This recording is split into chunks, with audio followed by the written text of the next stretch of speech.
انہوں نے خنجر کمر بند میں اڑس لیا اور ہاتھوں سے اپنا چہرہ صاف کیا۔ عمرو اب اس طرح اٹھا جیسے اس کے جسم کی طاقت ختم ہو چکی ہو۔ صرف اسے ہی نہیں، ہر کسی کو توقع تھی کہ حضرت علی اسی زندہ نہیں اٹھنے دیں گے، لیکن حضرت علی بڑے آرام سے پیچھے ہٹے۔ عمرو، حضرت علی نے کہا، میں نے اللہ کے نام پر تیرے ساتھ زندگی اور موت کا مقابلہ کیا ہے، لیکن تو نے میرے منہ پر تھوک کر میرے دل میں ذاتی دشمنی پیدا کر دی ہے۔ میں تجھے ذاتی دشمنی کی بنا پر قتل نہیں کروں گا، کہیں ایسا نہ ہو کہ میرے خدا کو میرا یہ انتقام اچھا نہ لگے۔ جا یہاں سے، اپنی جان لے کر واپس چلا جا۔ عمرو بن عبدو شکست تسلیم کرنے والا آدمی نہیں تھا۔ مورخ لکھتے ہیں کہ میدان میں الف سین کی یہ پہلی ہار تھی جسے وہ برداشت نہ کر سکا۔ الف سین نے اپنی ہار کو جیت میں بدلنے کے لیے اوچھی حرکت کی کہ تلوار نکال کر حضرت علی پر جھپٹ پڑا۔ حضرت علی اس حملے کے لیے تیار نہیں تھے، لیکن ان کی کامیابی کے لیے رسول خدا نے خدا سے مدد مانگی تھی۔ عین وقت پر جب عمرو کی تلوار اور حضرت علی کی گردن میں 2-4 لمحوں کا فاصلہ رہ گیا تھا، حضرت علی نے اپنی ڈھال آگے کر دی۔ عمرو کا وار اس قدر زوردار تھا کہ اس کی تلوار نے حضرت علی کی ڈھال کو کاٹ دیا۔ ڈھال حضرت علی کی کان کے قریب سر پر لگی جس سے خون پھوٹنے لگا۔ عمرو ڈھال میں سے تلوار کھینچ ہی رہا تھا کہ حضرت علی کا وہ تلوار جو انہیں رسول کرم نے دی تھی اتنی تیزی سے حرکت میں آئی کہ عمرو کی گردن کٹ گئی۔ گردن پوری نہ کٹی لیکن شہرت کٹ چکی تھی۔ عمرو کی تلوار اس کے ہاتھ سے چھوٹ گئی، اس کا جسم ڈولنے لگا۔ حضرت علی نے الف سین پر دوسرا وار نہ کیا، انہوں نونغونا نے دیکھ لیا تھا کہ یہی وار کافی ہے۔ عمرو کی ٹانگیں دوہری ہوئیں، اس کے گھٹنے زمین پر لگے اور وہ لڑک گیا۔ عرب کی مٹی اس کا خون چوسنے لگی۔ خندق کے پار دشمن کے لشکر پر ایسا سکوت طاری ہو گیا جیسے پورے کا پورا لشکر کھڑے کھڑے مر گیا ہو۔ اب مسلمانوں کے نعرے گونج رہے تھے۔ عربوں کی رسم کے مطابق اس مقابلے کا دوسرا مرحلہ شروع ہو گیا تھا۔ مسلمانوں کے ایک جیش نے اکرما اور اس کے باقی سواروں پر حملہ کر دیا تھا۔ قریش کے ان سواروں کے لیے بھاگ نکلنے کے سوا اور کوئی چارہ نہ تھا، وہ خیریت سے پسپا ہونے کے لیے لڑے۔ اس مرکے میں قریش کا ایک آدمی مارا گیا۔ اکرما نے اپنا ایک گھوڑا خندق کی طرف موڑ کر بھاگ نکلنے کے لیے الفاڑے لگائی۔ خندق پھلانگنے سے پہلے اکرما نے اپنی برچھی پھینک دی۔ ان میں سے ایک سوار جس کا نام خالد بن عبداللہ تھا خندق کو پھلانگ نہ سکا، اس کا گھوڑا خندق کے اگلے کنارے سے ٹکرایا اور خندق میں جا پڑا۔ وہ اٹھ کر کنارے پر چڑھنے کی کوشش کرنے لگا، لیکن مسلمانوں نے اس پر پتھروں کی بوچھاڑ کر دی اور وہ وہیں ختم ہو گیا۔ رسول کرم نے حکم دیا کہ خندق کے اس مقام پر مستقل پہرے کا انتظام کر دیا جائے، کیونکہ وہاں سے خندق پھلنگی جا سکتی تھی۔ دوسرے دن خالد اپنے گھڑ سوار دستے میں سے چند ایک جانباز سوار منتخب کر کے خندق عبور کرنے کو چل پڑا۔ خالد رک جاؤ، ابو سفیان نے اسے کہا، کیا تم نے کل اکرما کے سواروں کا انجام نہیں دیکھا؟ اب مسلمانوں نے وہاں پہرے کا اور زیادہ مضبوط انتظام کر دیا ہوگا، کیا یہ بہتر نہیں کہ لڑے بغیر واپس جانے کے بجائے تم میری لاش میرے گھوڑے پر رکھ کر مکہ لے جاؤ؟ خالد نے کہا، اگر ہم ایک دوسرے کے انجام سے ڈرنے لگے تو وہ دن بہت جلد طلوع ہوگا جب ہم مسلمانوں کے غلام ہوں گے۔ میں تمہیں نہیں روکوں گا میرے دوست۔ اکرما نے خالد سے کہا، لیکن میری ایک بات سن لو، اگر تم میری شکست کا انتقام لینے جا رہے ہو تو رک جاؤ، تمہیں قریش کی عظمت عزیز ہے تو ضرور جاؤ۔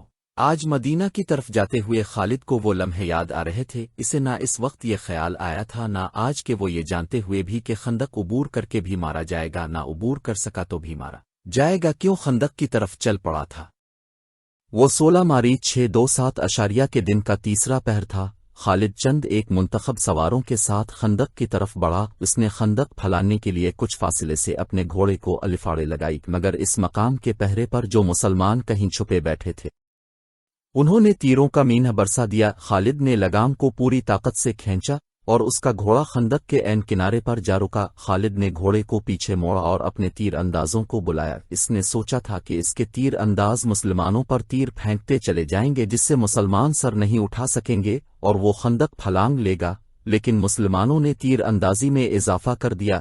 مسلمان تیروں کی بوچھاڑوں میں تیر چلا رہے تھے، خالد کو پسپا ہونا پڑا۔ خالد اس انداز سے اپنے سواروں کو وہاں سے ہٹا کر دوسری طرف چل پڑا جیسے اس نے خندق پر ایک اور حملہ کرنے کا ارادہ ترک کر دیا ہو۔ مورخین جن میں ابن حشام اور ابن سعد قابل ذکر ہیں لکھتے ہیں کہ یہ خالد کی ایک چال تھی، اس نے چلتے چلتے اپنے سوار جیش میں مزید سوار شامل کر لیے۔ اس نے سوچا یہ تھا کہ اسے پسپا ہوتے دیکھ کر مسلمان پہرے دار آدیر ہو جائیں گے۔ اس نے ادھر دیکھا، وہاں اسے کوئی پہرے دار نظر نہ آیا۔ اس نے اپنے دستے کو خندق کے کم چوڑائی والے مقام کی طرف موڑ کر سوئر پٹ دوڑا دیا۔ خالد کی یہ چال صرف اس حد تک کامیاب رہی کہ اس کے 3-4 گیور سوار خندق پھلانگ گئے، ان میں خالد سب سے آگے تھا۔ مسلمان پہرے داروں نے انہیں گھیرے میں لے لیا۔ قریش کے جو سوار ابھی خندق کے پاس تھے، ان پر مسلمانوں نے اتنے تیر برسائے کہ انہیں پسپا ہونا پڑا۔ خالد اور اس کے سواروں کے لیے مسلمانوں کے گھیرے سے نکلنا بہت مشکل ہو گیا۔ یہ زندگی اور موت کا معرکہ تھا جو خالد نے گھوڑا دوڑا کر اور پینترے بدل بدل کر لڑا۔ اس کے سوار بھی تجربہ کار اور پھرتیلے تھے۔ ان میں سے ایک مارا گیا۔ خالد اب دفاعی معرکہ لڑ رہا تھا۔ اس نے کئی مسلمانوں کو زخمی کیا، جن میں سے ایک شہید ہو گیا۔ آخر اسے نکلنے کا موقع مل گیا اور اس کا گھوڑا خندق کو پھلانگ آیا۔ اس کے جو سوار زندہ رہ گئے تھے وہ بھی خندق پھلانگ آئے۔ اس کے بعد قریش میں سے کسی نے بھی خندق کے پار جانے کی جرت نہ کی۔ اکرما اور خالد کی ناکامی کے بعد قریش اور ان کے دیگر اتحادی قبائل کے لشکر میں مایوسی جو پہلے ہی کچھ کم نہ تھی اور بڑھ گئی، خوراک نہ ہونے کے برابر رہ گئی تھی۔ ابو سفیان جو اپنے اور دیگر تمام قبائل کے لشکر کا سالار آلہ تھا، پہلے ہی ہاتھ پاؤں چھوڑ بیٹھا تھا۔ خالد، اکرما اور صفوان نے یہ ظاہر کرنے کے لیے کہ ان کا لشکر زندہ و بیدار ہے، یہ کارروائی جاری رکھی کہ وقتا فوقتا خندق کے قریب جا کر مسلمانوں کی خیمہ گاہ پر تیر برساتے رہے۔ اس کے جواب میں مسلمانوں نے تیر اندازوں کو خندق کے قریب پھیلا دیا، جو اہل قریش کے تیر اندازوں پر جوابی تیر اندازی کرتے رہے۔ تیروں کے تبادلے کا یہ سلسلہ صرف ایک دن صبح سے شام تک چلا۔ اہل قریش، غطفان اور دیگر قبائل جس محمد کو شکست دینے آئے تھے، وہ محمد کسی ملک کے بادشاہ نہیں تھے، وہ خدک کے رسول تھے۔ خدا نے انہیں ایک عظیم پیغام دے کر رسالت عطا کی تھی، اپنے خدا سے مدد مانگی تھی۔ خدا اپنے رسول کو کیسے مایوس کرتا؟ اس کے علاوہ مدینہ کے اندر مسلمانوں کی عورتیں اور بچے دن رات اپنی کامیابی اور نجات کی دعائیں مانگتے رہتے تھے۔ یہ دعائیں رائے گاہ کیسے جاتیں؟ 18 مارچ 627 بروز منگل مدینہ کی فضا خاموش ہو گئی۔ سردی خاصی تھی، ہوا بند ہو گئی، موسم خوشگوار ہو گیا، لیکن یہ طوفان سے پہلے کی خاموشی تھی۔ اچانک آندھی آ گئی جو اس قدر تیز و تند تھی کہ خیمے اڑنے لگے۔ جھکڑ بڑے ہی سرد تھے۔ آندھی کی تندی اور اس کی چیخوں سے گھوڑے اور اونٹ بھی گھبرا گئے اور رسیاں تو وانے لگے۔ مسلمانوں کی اجتماع گاہ سلا کی پہاڑی کی اوٹ میں تھی۔ الف سین لیے آندھی انہیں اتنا پریشان نہیں کر رہی تھی جتنا مکہ کے لشکر کو قریش کھلے میدان میں تھے۔ آندھی ان کا سامان اڑا رہی تھی، خیمے الفاڑ گئے، لپیٹ دیے گئے تھے۔ لشکر کے سردار اور سپاہی اپنے اوپر ہر وہ کپڑا ڈال کر بیٹھ گئے تھے جو ان کے پاس تھا۔ ان کے لیے یہ آندھی خدا کا قہر بن گئی تھی۔ اس کی چیخوں میں قہر اور غضب تھا۔ ابو سفیان برداشت نہ کر سکا، وہ اٹھا، اسے اپنا گھوڑا نظر نہ آیا۔ قریب ہی ایک اونٹ بیٹھا تھا۔ ابو سفیان اونٹ پر چڑھ بیٹھا اور اسے اٹھایا۔ مورخ ابن حشام کی تحریر کے مطابق ابو سفیان بلند آواز سے چلانے لگا، اے اہل قریش، اے اہل غطفان، کعب بن اسد نے ہمیں دھوکا دیا ہے، آندھی ہمارا بہت نقصان کر چکی ہے، اب یہاں ٹھہرنا بہت خطرناک ہے، مکہ کو کوچ کرو، میں جا رہا ہوں۔ اس نے اونٹ کو مکہ کی طرف دوڑا دیا۔ خالد کو آج وہ منظر یاد آ رہا تھا، تمام لشکر جسے مکہ سے مدینہ کی طرف کوچ کرتے دیکھ کر اس کا سینہ فخر سے پھیل گیا تھا اور سر اونچا ہو گیا تھا۔ ابو سفیان کے پیچھے پیچھے ڈی ہوئی بھیڑوں کی طرح جا رہا تھا۔ خالد اور عمرو بن الاس نے اپنے طور پر سوچا تھا کہ ہو سکتا ہے مسلمان عقب سے حملہ کر دیں، چنانچہ انہوں نے اپنے سوار دستوں کو اپنے قابو میں رکھ کر لشکر کے عقب میں رکھا تھا۔ خالد کی یہ چال صرف اس حد تک کامیاب رہی کہ اس کے 3-4 گیور سوار خندق پھلانگ گئے، ان میں خالد سب سے آگے تھا۔ مسلمان پہرے داروں نے انہیں گھیرے میں لے لیا۔ قریش کے جو سوار ابھی خندق کے پاس تھے، ان پر مسلمانوں نے اتنے تیر برسائے کہ انہیں پسپا ہونا پڑا۔ خالد اور اس کے سواروں کے لیے مسلمانوں کے گھیرے سے نکلنا بہت مشکل ہو گیا۔ یہ زندگی اور موت کا معرکہ تھا جو خالد نے گھوڑا دوڑا کر اور پینترے بدل بدل کر لڑا۔ اس کے سوار بھی تجربہ کار اور پھرتیلے تھے۔ ان میں سے ایک مارا گیا۔ خالد اب دفاعی معرکہ لڑ رہا تھا۔ اس نے کئی مسلمانوں کو زخمی کیا، جن میں سے ایک شہید ہو گیا۔ آخر اسے نکلنے کا موقع مل گیا اور اس کا گھوڑا خندق کو پھلانگ آیا۔ اس کے جو سوار زندہ رہ گئے تھے وہ بھی خندق پھلانگ آئے۔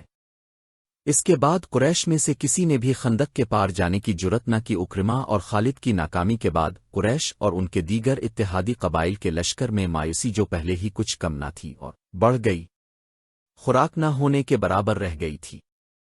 ابو سفیان جو اپنے اور دیگر تمام قبائل کے لشکر کا سالار آلہ تھا، پہلے ہی ہاتھ پاؤں چھوڑ بیٹھا تھا۔ خالد، اکرما اور صفوان نے یہ ظاہر کرنے کے لیے کہ ان کا لشکر زندہ و بیدار ہے، یہ کارروائی جاری رکھی کہ وقتا فوقتا خندق کے قریب جا کر مسلمانوں کی خیمہ گاہ پر تیر برساتے رہے۔ اس کے جواب میں مسلمانوں نے تیر اندازوں کو خندق کے قریب پھیلا دیا، جو اہل قریش کے تیر اندازوں پر جوابی تیر اندازی کرتے رہے۔ تیروں کے تبادلے کا یہ سلسلہ صرف ایک دن صبح سے شام تک چلا۔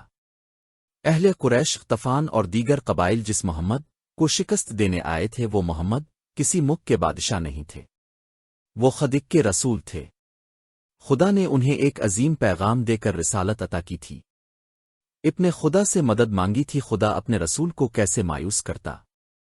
اس کے علاوہ مدینہ کے اندر مسلمانوں کی عورتیں اور بچے دن رات اپنی کامیابی اور نجات کی دعائیں مانگتے رہتے تھے۔ یہ دعائیں رائے گاہ کیسے جاتیں؟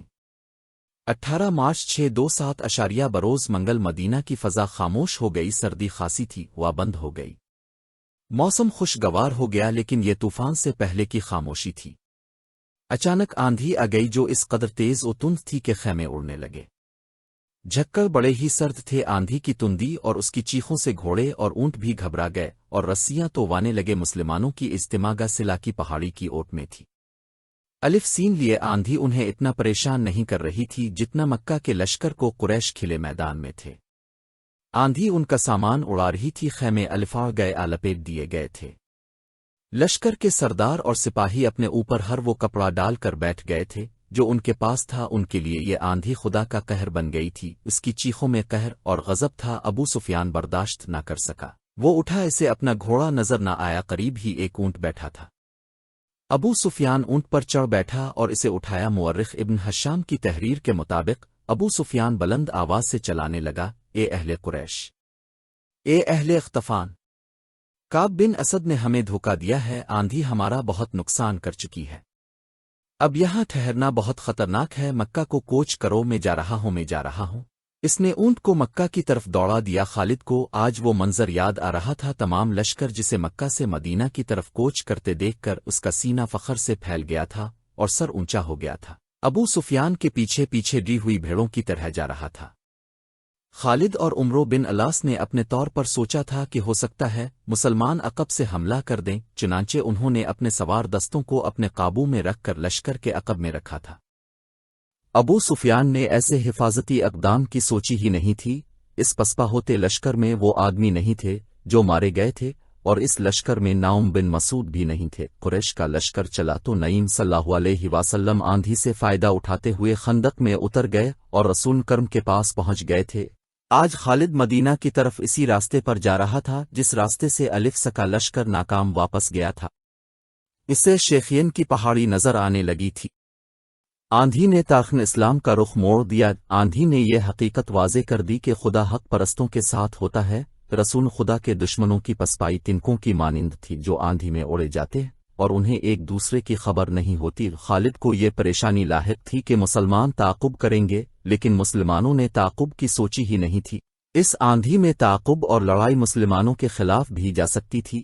جس دشمن کو خدا نے بھگا دیا تھا اس کے پیچھے جانا دانشمندی نہیں تھی۔ البتہ رسول کرم کے حکم سے چند ایک آدمیوں کو بلندیوں پر کھڑا کر دیا گیا تھا کہ وہ دشمن پر نظر رکھیں، ایسا نہ ہو کہ دشمن کہیں دور جا کر رک جائے اور منظم ہو کر واپس آ جائے۔ آندھی اتنی مٹی اور ریت اڑا رہی تھی کہ تھوڑی دور تک بھی کچھ نظر نہیں آتا تھا۔ بہت دیر بعد 3-4 مسلمان گیوڑ سوار اس جگہ سے خندق پھلانگ گئے جہاں سے اکرما اور خالد کے گھوڑوں نے خندق پھلانگی تھی۔ وہ دور تک چلے گئے، انہیں اڑتی ہوئی گرد اور ریت کے سوا کچھ بھی نظر نہ آیا۔ وہ رک گئے لیکن واپس نہ آئے۔ شام سے کچھ دیر پہلے آندھی کا زور ٹوٹ گیا اور جھکڑ تھم گئے، فضا صاف ہو گئی اور نظر دور تک کام کرنے لگی۔ دور افق پر زمین سے گرد کے بادل اٹھ رہے تھے، وہ اہل قریش اور ان کے اتحادی قبائل کی پسپائی کی گرد تھی جو ڈوبتے سورج کی آخری کرنوں میں بڑی صاف نظر آ رہی تھی۔ یہ گرد مکہ کو جا رہی تھی۔ تعاقب میں جانے والے مسلمان سوار اس وقت واپس آئے جب رات بہت گہری ہو چکی تھی۔ خدا کی قسم، انہوں نے واپس آ کر بتایا، وہ جو ہمارے عقیدے کو توڑنے اور مدینہ کی اینٹ سے اینٹ بجانے آئے تھے، وہ مدینہ سے اتنی دہشت لے کر گئے ہیں کہ رک نہیں رہے، کہیں پڑاؤ نہیں کر رہے۔ کیا راتوں کو مسافر پڑاؤ نہیں کیا کرتے؟ کیا لشکر راتوں کو بھی چلتے رہتے ہیں؟ وہی چلتے رہتے ہیں جو منزل تک بہت جلد چھوٹیے پہنچنا چاہتے ہوں۔ احادیث اور مورخوں کی تحریروں کے مطابق رسول کرم کو جب یقین ہو گیا کہ دشمن گھبراہٹ کے عالم میں بھاگا ہے اور ایسا امکان ختم ہو چکا ہے کہ وہ منظم ہے کر واپس آ جائے گا، تب اپنے کمر سے تلوار کھولی، خنجر اتار کر رکھ دیا اور اللہ کا شکر ادا کر کے غسل کیا۔ اس رات کی کوکھ سے جس صبح نے جنم لیا، وہ مدینہ والوں کے لیے فتح و نصرت اور مسرت و شادمانی کی صبح تھی۔ ہر طرف اللہ اکبر اور خوشیوں کے نعرے تھے۔ سب سے زیادہ خوشی عورتیں اور بچے منا رہے تھے، جنہیں چھوٹے چھوٹے قلعوں میں بند کر دیا گیا تھا۔ وہ خوشی سے چیختے چلاتے باہر نکلے۔ مدینہ کی گلیوں میں مسلمان بہت مسرور پھر رہے تھے۔